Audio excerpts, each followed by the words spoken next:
ಮಾಡಿ ಅಂತ ನಮ್ಮ ಮೇಲೆ ಒತ್ತಡ ಇರ್ತಾರೆ. ಸಂಬಳಗಳು ಮಾತ್ರ ಸರ್ಕಾರಕ್ಕೆ ಮಾಡೋದಕ್ಕೆ ಯೋಗ್ಯತೆ ಇಲ್ದಿರೋ ಸರ್ಕಾರ ಸರ್ ಇದು.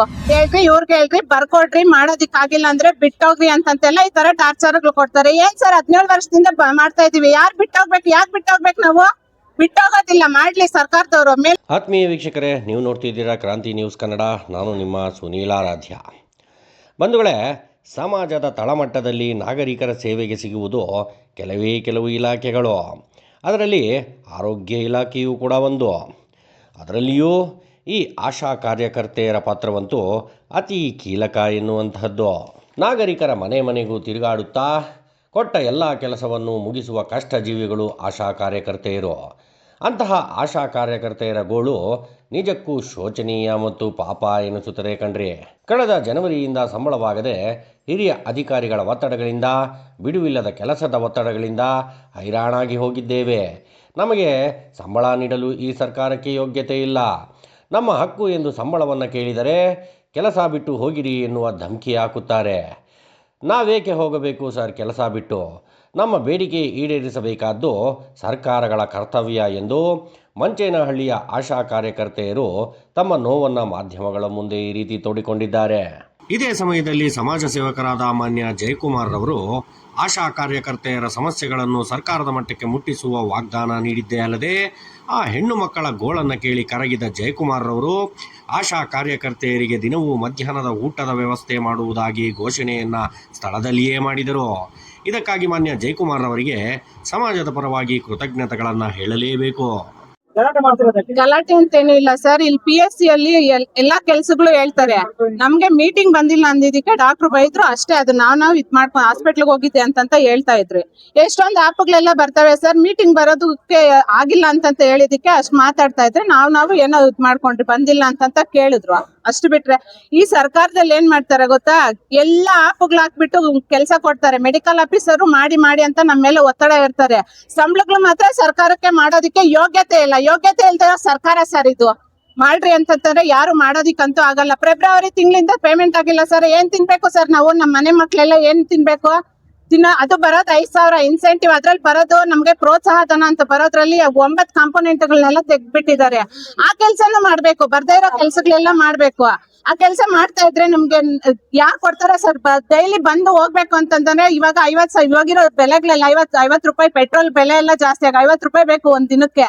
ಅಲ್ಲಿಗೆ ವಾರದಲ್ಲಿ ನಮ್ಗೆ ಯಾವಾಗ 24 ಗಂಟೆ ಕೆಲಸ ಮಾಡೋಂಗ್ ಆಗ್ಬಿಟ್ಟಿದೆ. ನಮ್ಗೆ ಯಾವಾಗ್ಲೂ 2 ಅವರ್ 3 ಅವರ್ ಅಂತ ಹೇಳ್ತಿದ್ದವ್ರು ಇವಾಗ ವಾರದ ಪ್ರತಿ ದಿನಾನು 24 ಗಂಟೆನೂ ಕೆಲಸ ಮಾಡ್ಬೇಕು. ಮತ್ತೆ ಮಾಡಿಲ್ಲ ಅಂತಂದ್ರೆ ಅದಕ್ಕೆಲ್ಲಾನು ಅವ್ರಿಗೆ ಹೇಳ್ರಿ ಇವ್ರಿಗೆ ಹೇಳ್ರಿ ಬರ್ಕೊಡ್ರಿ, ಮಾಡೋದಿಕ್ಕಾಗಿಲ್ಲ ಅಂದ್ರೆ ಬಿಟ್ಟೋಗ್ರಿ ಅಂತಂತೆಲ್ಲ ಈ ತರ ಟಾರ್ಚರ್ಗಳು ಕೊಡ್ತಾರೆ. ಏನ್ ಸರ್ 17 ವರ್ಷದಿಂದ ಮಾಡ್ತಾ ಇದೀವಿ, ಯಾಕೆ ಬಿಟ್ಟೋಗ್ಬೇಕು ನಾವು? ಬಿಟ್ಟೋಗೋದಿಲ್ಲ, ಮಾಡ್ಲಿ ಸರ್ಕಾರದವರು. ಮೇಲಿನ ಅಧಿಕಾರಿಗಳು ಯಾಕೆ ಆತರ ಮಾತಾಡ್ಬೇಕು? ಬಿಟ್ಟೋಗ್ರಿ ಅಂತ ಕೇಳ್ತಾರೆ ಸರ್ ನಮ್ಗೆ. ಅದಕ್ಕೆ ನಾವು ಬಿಟ್ಟೋಗೋದಿಲ್ಲ ಅಂತ ಹೇಳ್ಬಿಟ್ಟು ಗಲಾಟೆ ಮಾಡಿದ್ದು ಅಷ್ಟೇ ಸರ್. ನಮ್ ಕೈಯಲ್ಲಿ ಲಾರ್ವಾ ಸರ್ವೆ ಮಾಡಿಸ್ತಾರೆ. ಪ್ರತಿ ಮಂಗಳವಾರ ಶುಕ್ರವಾರ ಕಂಪಲ್ಸರಿ ಮಾಡಿಸ್ತಾರೆ. ಮತ್ತೆ ಇದು ಅಫ್ಸಲ್ ಸರ್ವೆ ಅಂತ ಬರುತ್ತೆ, ಲೆಪ್ರಸಿ ಸರ್ವೆ, NCD ಸಿಬ್ಯಾಕ್ ಮಾಡ್ಬೇಕು. ಇವಾಗ ಸಮಸ್ತ ಆಪ್ ಅಂತ ಬಂದಿದೆ ಸರ್, ಅದಂತೂ ನಾವು ಮಾಡೋದೇ ಇಲ್ಲ. ಈಗ ಸಮಸ್ತ ಆಪ್ ಮಾಡಿದೀವಿ ಅಂತಂದ್ರೆ ನಮ್ಮ ಆಶಾಗಳಲ್ಲೇ ಸರ್, ನಮ್ಮ ಆಶಾಗಳು 10 ಜನ ಮಾಡ್ತೀವಿ ಅಂದ್ರೆ 10 ಜನ ಮಾಡಲ್ಲ ಅಂತಾರೆ. ಲೆಟರ್ ಸೈನ್ ಮಾಡ್ರಿ ಅಂದ್ರೆ ಸೈನ್ ಮಾಡೋದಕ್ಕೆ ಹೋಗ್ತಾ ಇಲ್ಲ. ಆಶಾಗಳೇ ನೆಟ್ಟಿಗೆ ಒಗ್ಗಟ್ಟಿಲ್ಲ ಸರ್. ಅದಕ್ಕೋಸ್ಕರನೇ ಸರ್ಕಾರ ನೋಡ್ಬಿಟ್ಟು ನಮ್ಗೆ ಆ ತರ ಆಗ್ತಾ ಇರೋದು. ಸಮಸ್ತ ಆಪ್ ಮಾಡಿದೀವಿ ಅಂದ್ರೆ ಮುಂದೆ ನಮ್ಗೆ ಪ್ರತಿಯೊಂದು ಕೆಲಸನ ಅದ್ರಲ್ಲೇ ಎಂಟ್ರಿ ಮಾಡ್ಬೇಕು. ಫಸ್ಟ್ ಅವ್ರು ಮೊಬೈಲ್ ಕೊಟ್ಟಿಲ್ಲ, ಕರೆನ್ಸಿ ಹಾಕ್ಸಲ್ಲ, ಮೊಬೈಲ್ ಕೊಟ್ಟಿಲ್ಲ. ನಮ್ ಸ್ವಂತ ಮೊಬೈಲ್ ಇಂದ ನಾವು ಮಾಡ್ತಾ ಇದ್ರೆ ನಮ್ ಫೋನ್ಗಳು ಹಾಳಾಗೋದ್ರೆ ಯಾರು ಸರ್ ಕೊಡ್ತಾರೆ? ನಮ್ಗೆ ಯಾರು ಕೊಡೋದಿಲ್ಲ. ಫಸ್ಟ್ ಕೊಡ್ಲಿ, ಅವ್ರು ಕೊಟ್ಟು ಮತ್ತೆ ನಮ್ಮ ಹತ್ರ ಕೆಲಸ ಕೇಳಿ. ನಾವು ಕೆಲಸ ಮಾಡಲ್ಲ ಅಂತ ಹೇಳ್ತಾ ಇಲ್ಲ. ಅದಕ್ಕೆ ತಕ್ಕನಂಗೆ ಪ್ರೋತ್ಸಾಹ ಧನ ಬರ್ಬೇಕು ನಮ್ಗೆ. ಅವ್ರ ಕೈಯಿಂದ ಮೊಬೈಲ್ ಕೊಡ್ಸಿ ಅದಕ್ಕೆ ತಕ್ಕಂತೆ ನಮಗ್ ಬರ್ಬೇಕು ಅಷ್ಟೇ. ಎಲ್ಲಾರ್ಗು ಹೇಳಿದೀವಿ ಸರ್, ಬಂದಿಲ್ಲ ಅಂತಂತ. THO ಸರ್ಗೆ ಹೇಳಿದೀವಿ, RCHO ಹೇಳಿದೀವಿ, THO ಗೊತ್ತು. ಮತ್ತೆ taluk medical officer, district medical officer, ಇಡೀ ಕರ್ನಾಟಕ ಸ್ಟೇಟ್ ಅಲ್ಲೇ ಎಲ್ಲಾರ್ಗು ಗೊತ್ತು ಸರ್. ಸ್ಯಾಲ್ರಿ ಬರ್ತಾ ಇಲ್ಲ ಅಂತ ಅವರೇ ಬೇಜಾರ್ ಮಾಡ್ಕೊತಾ ಇದಾರೆ. ಸರ್ಕಾರದಿಂದ ಯಾಕೆ ಮಾಡ್ತಾರೆ? ತಿಂಗಳಿಗೊಂದು ಸಾಫ್ಟ್ವೇರ್ ಚೇಂಜ್ ಮಾಡ್ತಾರೆ ಸರ್. ಆ ಸಾಫ್ಟ್ವೇರ್ ಗಳಲ್ಲಿ ನಮ್ಮ ಅಮೌಂಟ್ ನಾವು ಮಾಡಿರೋಂತ ಕೆಲಸಗಳಿಗೆ ಪ್ರತಿಫಲ ಸಿಗ್ತಾ ಇಲ್ಲ ಸಾಫ್ಟ್ವೇರ್ ಅಲ್ಲಿ. ಅದನ್ನ ಕೈ ಬಿಡಿ ಅಂದ್ರೆ ಸರ್ಕಾರ ಕೈ ಬಿಡ್ತಾ ಇಲ್ಲ. ಅದ್ರಲ್ಲಿ ಏನ್ ಮಜಾ ಸಿಗ್ತಾ ಇದೆಯೋ ಅವ್ರಿಗೆ ನಮಗ್ ಗೊತ್ತಿಲ್ಲ. ನಮ್ಗಂತೂ ತುಂಬಾ ಆಶೆಗಳಿಗೆ ಹೊಟ್ಟೆ ಹೊಡಿತಾ ಇದಾರೆ ಸರ್ ಸಾಫ್ಟ್ವೇರ್ ಗಳಿಂದ. ತಿಂಗಳಿಗೆ 2 ತಿಂಗಳು 6 ತಿಂಗಳಾಗಿದೆ ಸರ್, ಇವಾಗ ಸ್ಯಾಲ್ರಿ ಬಂದಿಲ್ಲ. 6 ತಿಂಗಳಿಂದ ಸಾಫ್ಟ್ವೇರ್ ಆಗ್ತಾ ಇಲ್ಲ. ಸಾಫ್ಟ್ವೇರ್ ಇಟ್ಕೊಂಡು ನಾವೇನ್ ಮಾಡ್ಬೇಕು? ಬೇಕು, ನಿಮ್ ಕೆಲ್ಸ ಬೇಕಾ ಬಂದು ಕೇಳಿ. ನಿಮ್ ಕೆಲ್ಸ ಫೀಲ್ಡ್ ಅಲ್ಲಿ ನಮ್ ಮೇಲಿನ ಅಧಿಕಾರಿಗಳಿದಾರಲ್ವಾ, ಅವ್ರು ಬಂದು ವೆರಿಫೈ ಮಾಡ್ಲಿ ನಾವ್ ಕೆಲ್ಸ ಮಾಡಿಲ್ಲ ಅಂತಾರೆ. ನೀವೇನೇ ಕೆಲ್ಸ ಕೊಟ್ರು ನಾವ್ ಕೊಡಕ್ ರೆಡಿ ಇದೀವಿ, ನೀವು ನಮ್ಗೆ ಹೊಟ್ಟೆ ತುಂಬಾ ಊಟ ಕೊಡಕ್ಕೆ ನಿಮ್ ಸರ್ಕಾರಕ್ಕೆ ಯೋಗ್ಯತೆ ಇಲ್ಲ ಅಂತಾನೆ ಹೇಳ್ತಾ ಇದೀವಿ ಸರ್. ದಯವಿಟ್ಟು ಈ ಫೆಬ್ರವರಿ ತಿಂಗಳಿಂದ ನಮ್ಗೆ ಸ್ಯಾಲರಿ ಆಗಿಲ್ಲ, ಏನು ತಿಂದು ಅಷ್ಟು ಬಡಪಾಯಿ ಆಶಾ ಹೆಣ್ಣು ಮಕ್ಕಳು ಸರ್ಕಾರ ಅಂತ ಹೇಳ್ತಾ ಇದೀರಲ್ಲ, ಯಾಕೆ ಹೆಣ್ಣು ಮಕ್ಕಳಾಗಿ ನಾವು ಆಶೆ ಕಾಣಿಸ್ತಾ ಇಲ್ಲ? ಯಾಕೆ ಕಾಣಿಸ್ತಾ ಇಲ್ಲ ಹೆಣ್ಣು ಮಕ್ಕಳಾಗಿ? ಎಲ್ಲರೂ ಇಡೀ ಕರ್ನಾಟಕದಲ್ಲಿ ಎಲ್ಲಾ ಹೆಣ್ಣು ಮಕ್ಕಳು ಕಾಣಿಸ್ತಾ ಇದಾರೆ, ಆಶಾ ಕಾರ್ಯಕರ್ತರ ಹೆಣ್ಣು ಮಕ್ಕಳು ಮಾತ್ರ ಕಾಣಿಸ್ತಾ ಇಲ್ವಾ ನಿಮ್ಗೆ? ಮತ್ತೆ ಇದೇ ವರ್ಷದಲ್ಲಿ ಬಜೆಟ್ ಅಲ್ಲಿ ಎಲ್ಲರಿಗೂ ಆಶಾ ಅಂಗನವಾಡಿ ಬಿಸಿ ಊಟ ಅಂತ ಹೇಳ್ಬಿಟ್ಟು 1,000 ಹೆಚ್ಚಳ ಮಾಡಿದ್ರು. ಅಂಗನವಾಡಿ ಅವ್ರು ಕೊಟ್ರು, ಬಿಸಿ ಊಟದವ್ರು ಕೊಟ್ರು, ಆಶಾ ಹೆಣ್ಮಕ್ಳು ಅಂತ ಕಾಣಿಸ್ತಾ ಇಲ್ವಾ? ನಾವೇನಾದ್ರೂ ಪ್ಯಾಂಟ್ ಶರ್ಟ್ ಹಾಕೊಂಡು ಕೆಲಸ ಮಾಡ್ತಾ ಇದೀವ ಏನಾದ್ರು? ನಾವು ಹೆಣ್ಮಕ್ಳು ಅಲ್ವಾ, ನಮಗ್ ಕೊಟ್ಟಿಲ್ಲ. ಮತ್ತೆ ನೀವು ಆ ಕೆಲಸ ಮಾಡ್ರಿ, ಈಗ ಮಾಡ್ಲಿಲ್ಲ ಅಂದ್ರೆ ಬಿಟ್ಟೋಗ್ರಿ. ಯಾಕೆ 17 ವರ್ಷದಿಂದ ನಾವು ಕೆಲಸ ಮಾಡಿ ನಾವ್ ಯಾಕೆ ಒಂದು ಆಶೆ ಕೂಡ ಬಿಟ್ಟೋಗಕ್ ನಾವು ಬಿಡೋದಿಲ್ಲ.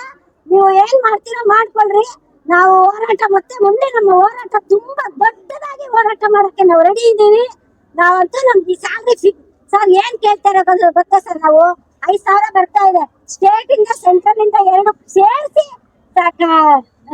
ಸರ್ಕಾರನ 10,000 ಕೇಳ್ತಾ ಇದೀವಿ ಸರ್. ಮಿನಿಮಮ್ ನಮ್ಗೆ ಇವಾಗ ಇರೋ ಬೆಳೆಗಳಲ್ಲಿ ತುಂಬಾ ಜೀವನ ನಡೆಸೋದು, ಒಂದು ಊಟ ಜೀವನ ನಡೆಸಕ್ಕೆ ತುಂಬಾ ಕಷ್ಟ ಆಗಿದೆ.